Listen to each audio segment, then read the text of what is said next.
more on this now and speak to Amitabh Ghosh, who joins us live from Washington. He's a Mars scientist for NASA, playing a prominent role in various missions like the Mars Exploration Rover mission. Welcome to the program. Now, help us understand how exactly space tourism can benefit us here on Earth. Right. So let me address the criticism that you mentioned. The world GDP is $80 trillion.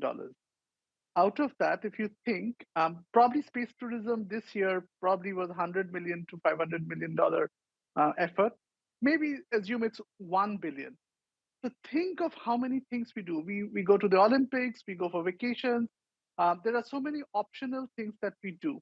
So there is no clear connection that if you suddenly stop space tourism, the income equality is going to improve. It's really a very small amount of money. If you think of the US Social Security program, it runs into many, many hundreds of billions of dollars. Amitabh, So if I may space just tourism. interrupt, sorry, but the quote from David Beasley, the head of the World Food Programme, just comes to mind when you're speaking there, because there is such a strong argument, and this was very recently, that they said, just 6 billion, that's what he quoted, could save 41 million people who are about to starve. Right. And if you think of how much other expenditure we do in various government programs, in the Olympics, in the world, airline business runs into trillions of dollars. So if you potentially stopped airline travel, then you have maybe 6 billion times 100 or 6 billion times 60. So you can do a lot of other optional activities, but would that really solve income equality?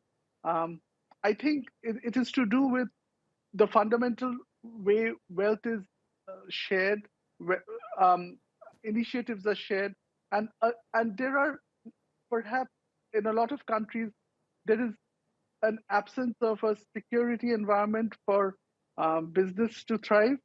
So so it becomes a distribution problem, a last mile distribution problem of food, of medicines, etc. But I'm sure, it is a hard sell when you to people who maybe, see right now we're in the middle of a pandemic, there is the climate crisis, and yet billionaires are, blasting off to space. But help us understand the other side of this argument. How does it benefit us here on Earth? Right, right. So imagine, Elon Musk is developing this Starship, and it is perhaps going to be tested later this year. If that becomes possible, not only will you be able to go to Mars, the offshoot will be you will be able to travel between two continents, say Tokyo and America, in 30 minutes at the same price of airline travel. So commercial aviation had this very same skepticism that will it benefit humanity? But imagine if you could go for a breakfast meeting and come back, or even if you were not, a very high flying executive, even if you could save instead of 24 hours, if you could do something in half an hour, that would completely revolutionize travel. But that's why Um, we had at Concorde, this, didn't we, Amitabh? And also, right yeah, now, space tourism is around $28 million for a seat on a space flight. This would all have to come down so much. absolutely.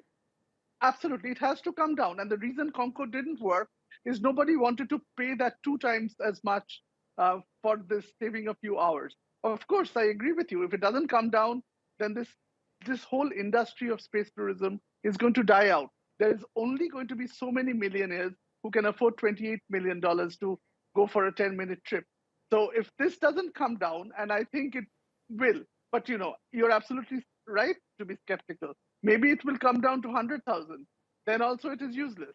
But if it comes down to 5,000, then you might think of a vacation to space instead of going to Bora Bora. So, so that is one thought. But not at And the $28 side, million.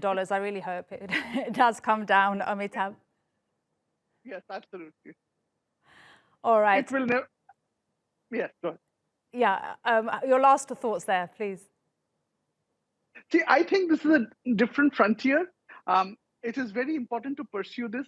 So today it takes 7 months to go to Mars. If you went back 300 years, it took 7 months to go from Turkey to California. You had no bridges, you had no roads. And so right now, we are very used to things going from Turkey to California in 8 hours, maybe. So I think we have to invest in some of these things and think of the motivation it creates across the world among young people. Isn't that a big reason to pursue this? It's a very small price if you think of how much motivation it provides. I love your optimism, but it still is a subject where many people disagree. Want to be continued. Thank you so much for your time, Amitabh Ghosh, live for us there from Washington. Really appreciate every time you come on the show. Thank you. Absolutely. It's always a pleasure.